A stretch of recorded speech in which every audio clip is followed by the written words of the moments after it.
मजाक करती हो तो झूठो जानी मनवा नाराज करो धनिया। अपना राजा जी के दिलवा पर राज करो धनिया।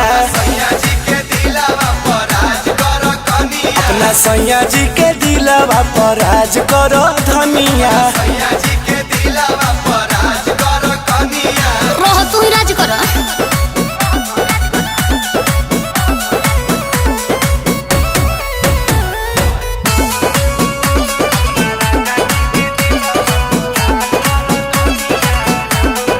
हम बरतन धोब घरे आंगन धोब जैबू जे छोड़ी के हम के धनिया फुट फुट के रोब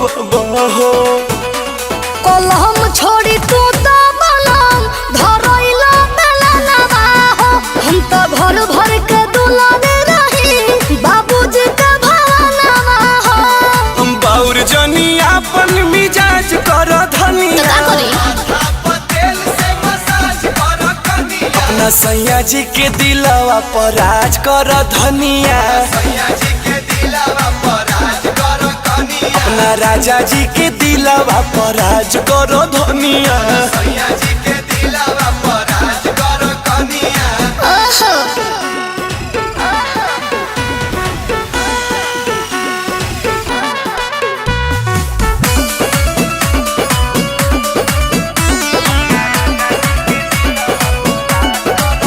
तू परनवा हो तू ही जनवा हो तू ही हो शीश महलिया तू अंगनवा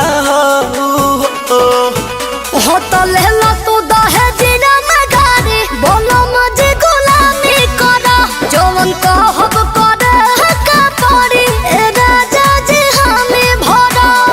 घर में कलह जनियाज कर धनिया। अपना राजा जी के दिलवा पर राज कर धनिया। अपना सैया जी के दिलवा पर राज कर धनिया।